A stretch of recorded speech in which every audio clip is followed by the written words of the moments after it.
இயேசு கிறிஸ்துவில் அன்புக்குரியவர்களே, உயிர்ப்பு பெருவிழாவுக்கு நம் இதயங்களை ஒரு ஆன்மீக தொழிற்சாலையாக மாற்றி வழிகட்ட வாழ்வை சீரமைக்கும் தியானத்திற்கு உங்களை அன்போடு வரவேற்கின்றேன். இந்த தவக்காலத்தின் மையம், அடித்தளம் மனமாற்றம். தவக்காலத்தின் அடித்தளம் மனமாற்றம். The soul's U-turn. யோவேல் தீர்க்கதரிசி 2 அதிகாரம் 12-18, எசேக்கியேல் 18 அதிகாரம், எரேமியா 17 அதிகாரம், திருப்பாடல் 51 அதிகாரம். இந்த வார்த்தைகளை நாம் வாசித்து தியானித்து பார்த்தோம் என்றால் உண்மையான மனமாற்றத்தின் தன்மைகளை மிக அற்புதமாய் அது எடுத்துக் கூறுகிறது. நேரம் கிடைத்தால் அதை வாசித்து பாருங்கள் மீண்டும் மீண்டும். தவக்காலம் என்பது ஏதோ முகத்தை வாட்டமாக வைத்துக் கொள்வதல்ல, அது ஒரு இதய அறுவை சிகிச்சையாக இருக்க வேண்டும். உண்மையான தவம் யோவேல் தீர்க்கதரிசி 2:13 ஆடைகளை கிழிப்பதல்ல, இதயங்களை கிழிப்பது தவம். நகைச்சுவையாக சொல்லுவார்கள், சிலருக்கு பசி தாங்காது. ஆண்டவரே, நான் இந்த 40 நாட்களும் கறி சாப்பிட மாட்டேன், ஆனால் மீன் குழம்பை மட்டும் ஒரு பிடிப்பிடிப்பேன் என்பார்கள். இதை வயிற்றை ஏமாற்றுவதை தவிர வாழ்வை மாற்றுவதல்ல. இங்கே வாழ்வியல் பாடம் என்ன? மானட இதயம் வஞ்சகம் நிறைந்தது. எரேமியா 17 கூறுகிறார். எரேமியா சொல்வது போல ஆண்டவன் இதயத்தை ஊடுருவி பாய்கிறார். எசேக்கியேல் 8:30 சொல்வது போல பழைய இதயத்தை எறிந்துவிட்டு புதிய இதயத்தை பெற்றுக் கொள்ளுங்கள். எக்ஸ்ரே கருவியை விட, எம்ஆர்ஐ கருவியை விட இவையெல்லாம் மனிதன் படைத்தது. ஆனால் ஆண்டவருடைய அந்த பார்வை மிக ஆழமானது. இந்த தவக்காலத்தினுடைய தூண் 1 தவம், ஃபாஸ்டிங், கில்லிங் தி ஈகோ.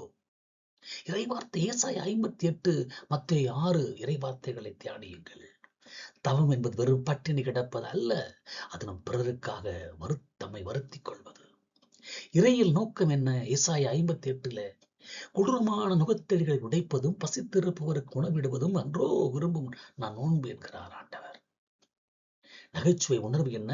நோன்பு இருந்துவிட்டு பக்கத்து வீட்டுக்கார விருந்து விழுந்தால் அது தவம் அல்ல, அது பசி, கோபம், ஹங்கிரி. மத்தேயு 6 இயேசு சொல்வது போல முகத்தில் பவுடர் பூசி தலைவாரிக்கொண்டு மகிழ்ச்சியோடு தவம் செய்யுங்கள். ஆழமான ஒரு கருத்து என்ன? சிற்றின்பங்களை துறக்கும் போது நம் ஆன்மாவில் ஒரு வெற்றிடம் உருவாகிறது. அந்த வெற்றிடத்தை பேரன்பத்தால் நிரப்பவே நாம் தவம் இருக்கிறோம். இதுதான் தவத்தின் நோக்கம். தூண் 2 ஜெபம், the prayer, the divine connection. இறைவார்த்தை 91 திருப்பாடல், 138 திருப்பாடல், யோவான் 4 அதிகாரம், இவைகளெல்லாம் நாம் வாசித்து தியானித்து பார்த்தால் ஜெபம் என்பது கடவுளிடம் கொடுக்கும் பெட்டிஷன் அல்ல. நாம் அதைத்தான் செய்து கொண்டிருக்கிறோம். பெட்டிஷன் மளிகை கடை, சூப்பர் மார்க்கெட் லிஸ்ட் போல கொடுத்து கொண்டிருக்கிறோம். ஆனால் அது அவரோடு பருகும் தண்ணீர்.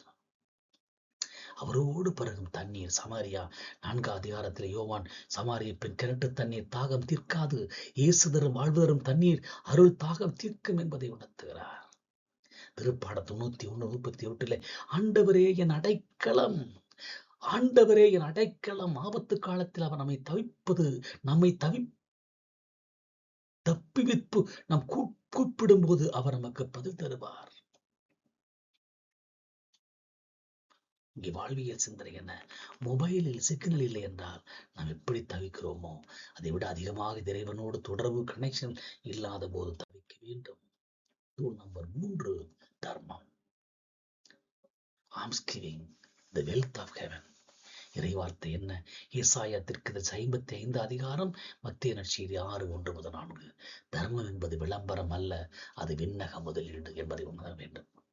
மத்தேயு 6:3 இடது கை கொடுப்பது வலது கைக்கு தெரியக்கூடாது என்று ஆண்டவர் கூறுகிறார். என்று நாம் 1 கிலோ அரிசி கொடுத்தால் அதை சமூக வலைதளங்களில் பேஸ்புக், வாட்ஸ்அப், இன்ஸ்டாகிராம் போட்டு 100 லைக்ஸ் எதிர்பார்க்கிறோம். அது தர்மம் அல்ல, அது வியாபாரம். ஏசாயா 51:1 கூறுகிறார், 55:1 கூறுகிறார், பணமில்லாதவர்களே பாருங்கள், விலையின்றி பெற்றுக் கொள்ளுங்கள்.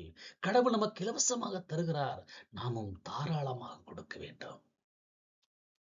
எனவே இந்த 3 தூண்களை வைத்து உயிர்ப்பை நோக்கி இதான் பயணம். The joy of resurrection. இறைவார்த்தை லூக்கா நற்செய்தி 15 அதிகாரம், யோவான் நற்செய்தி 5, 7, 8 பார்க்கிறோம்.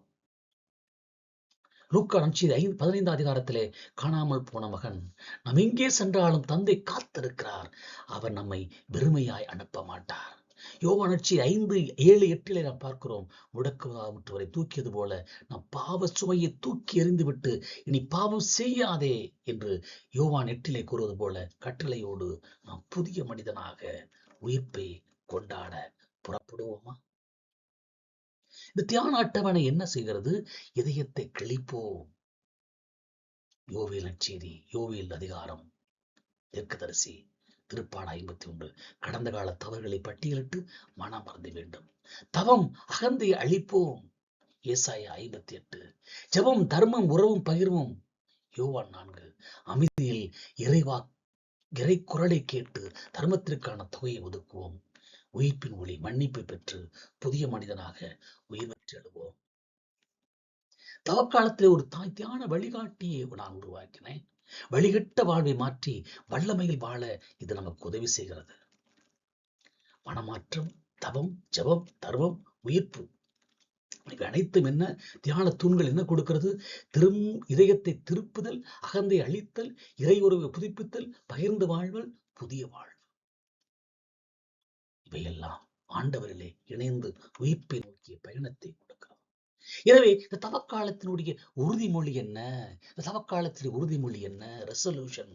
தவம், இன்று நான் எனக்கு பிடித்த ஒரு சிற்றின்பத்தை துறப்பேன். உதாரணம், சமூக வலைதளம், ருசியான உணவு. இன்று எனக்கு பிடித்த ஒரு சிற்றின்பத்தை துறப்பேன், சமூக வலைதளத்தையும் ருசியான உணவையும். ஜெபம், தினமும் 10 நிமிடம் ஏசாயா 55 அல்லது திருப்பாடல் 1 வாசித்து அமைதியில் தியானிப்பேன். தர்மம், இன்று ஒரு ஏழையின் பசியை தீர்க்க அல்லது ஒருவன் துயரத்தை போக்க கைமாறு உதவுவேன். ஆம், இந்த தியானத்தின் வழியாக, நாட்கள் வழியாக நீங்கள் வெறுமையாய் போக மாட்டீர்கள். வழிகட்ட வாழ்வு மறைந்து எசேக்கியேல் கண்ட வாழ்வு தரும் நீதி உங்கள் குடும்பத்திலும் வாழ்விலும் பாய்ந்து ஓடும். எனவே மனமாற்ற சிந்தனையாக, ஒரு சவாலாக இவைகள் எல்லாம் ஏற்கனவே செய்வோம். மனமாற்றத்தை, இதயத்தை திருப்புவோம், அகந்தையை அழிப்போம், ஜெபத்தை இறைவரை வளர்த்துக் கொள்வோம், தர்மம் செய்யும் போது பகிர்வாக அதை நினைப்போம், சிலுவை பயணம் செய்வோம். இவையெல்லாம் செய்வதன் வழியாக இறை அருளையும் இறை மகிமையும் நாம் பகைவரை மன்னித்து ஒப்புரவு அருட்சாதன கன்பஷன் ஒப்புரவு அருட்சாதன வழியாக கிறிஸ்துவின் பாடுகளை தியானித்து இறை மகிமையிலே நிலைத்திருப்போம். அந்த அருள்நிதி ஆசீர்வாதமாய் நம்மளை பெருகட்டும். அந்த அருள் நதி ஆராய் நம்மளை பெருகட்டும். இதயம் கிழித்து எருசலேம் வந்தாயே, இதயம் கிழித்து எருசலேம் வந்தாயே, உன் பழைய படுக்கையை சுமந்தேன் என்றாயே. வெறுமையாய் போக மாட்டாய் மகனே, இன்று மறுவாழ்வு தருகின்றார் மன்னவன் மைந்தனே. வெறுமையாய் போக மாட்டாய் மகனே, இந்த மறுவாழ்வு தருகின்றார் மன்னவன் மைந்தனே. எசேக்கியேல் கண்ட அந்த அருள் நதி உன் இதய கதவோரம் கசிய தொடங்கும். எசேக்கியேல் கண்ட அந்த அருள் நதி உன் இதய கதவோரம் கசிய தொடங்கும். கணுக்கால் நனைந்த உன் விசுவாசம் இன்று ஆள் கடலென உன்னுள் பொங்கும். கணுக்கால் அணைந்த அந்த விசுவாசம், உன் விசுவாசம் இன்று ஆள் கடன உன்னில் பொங்கும். நோன்பு என்பது வயிற்றின் வாட்டம் அல்ல, அது பிறர் பசி தீர்க்கும் பரமன் திட்டம். நோன்பு என்பது வயிற்றின் வாட்டம் அல்ல, அது பிறர் பசி தீர்க்கும் பரமன் திட்டம். விளம்பர தர்மம் மண்ணோடு போகும், உன் மறைவான தர்மமே விண்ணக சட்டம். விளம்பர தர்மம் மண்ணோடு போகும், உன் மறைவான தர்மமே விண்ணக சட்டம். சமாரிய பெண்ணின் தாகம் தீர்த்தவர் உன் உள்ள தாகத்தை இன்றே தீர்ப்பார். சமாரிய பெண்ணின் தாகம் தீர்த்தவர் உன் உள்ள தாகத்தை இன்று தீர்ப்பார். அமைதியில் அமர்ந்து நீ ஜெபிக்கும் போது உன் அடைக்கல பாறையாய் அரங்காப்பார். வழிகட்ட வாழ்வு மறைந்து போகட்டும், இனி வல்லமை உன்னில் நிலைந்திருக்கட்டும். வழிகட்ட வாழ்வு மறைந்து போகட்டும், இனி வல்லமை உன்னில் நிலைத்திருக்கட்டும். புனித அந்தோணியார் காட்டிய பாதையில் உன் சாட்சிய வாழ்வு உலகை வெல்லட்டும். புனித அந்தோணியார் காட்டிய பாதையில் உன் சாட்சிய வாழ்வு உலகை வெல்லட்டும். உயிர்ப்பின் ஒளியை நீ காணப்போகிறாய், உன் துயர போர்வை விலகப் போகிறது. உயிர்ப்பின் ஒளியை நீ காணப்போகிறாய், உன் துயர போர்வை விலகப் போகிறது. வெறுமையாய் வந்த உன் பாத்திரம் இன்று இறைவனின் அருளால் நிரம்பப் போகிறது. வெறுமையாய் வந்த உன் பாத்திரம் இன்று இறைவனின் அருளால் நிறையப் போகிறது. புதுவாழ்வு விடியலும் உனக்கு உண்டு. கல்லறை பாறை உருண்டோடி போனது, கங்குள் இருளும் விலகி போனது. மரணத்தை வென்ற மாவீரன் எழுந்தார், நம் மனக்கவலையாவும் துரத்தி விட்டார். மரணத்தை வென்ற மாவீரன் எழுந்தார், நம் மனக்கவலையாவையும் துரத்தி விட்டார். வழிகட்ட வாழ்வு முடிவுக்கு வந்தது, வல்லமை பிறகும் வழி பிறந்தது. வெறுமையாய் போன நம் இதய பாத்திரம் இறைவனின் உயிர்ப்பால் நிறைந்து மகிழ்ந்தது. வெறுமையாய் போன எம் இதய பாத்திரம் இறைவனின் உயிர்ப்பால் நிறைந்து மகிழ்ந்தது. அருளின் நதி ஆன்மீக ஆழமிக்கது. அருளின் நதி ஆன்மீக ஆழமிக்கது. எசேக்கியேல் கண்ட அந்த அருள் நதியாய் இயேசுவின் உயிர்ப்பு பாயட்டும். எசேக்கியேல் கண்ட அந்த அருள் நதியாய் இயேசுவின் உயிர்ப்பு பாயட்டும்.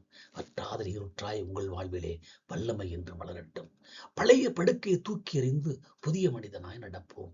பழைய படுக்கையை தூக்கி எறிந்து புதிய மனிதன் நடப்போம். சாவினை வென்ற சரித்திர நாயகனின் சாட்சிகளாய் திகழ்வோம். சாவினை வென்ற சரித்திர நாயகனின் சாட்சிகளாய் திகழ்வோம். உயிர்த்த ஆண்டவர் உங்களை ஆசீர்வதிக்கட்டும். அதற்காக பயணிப்போம்.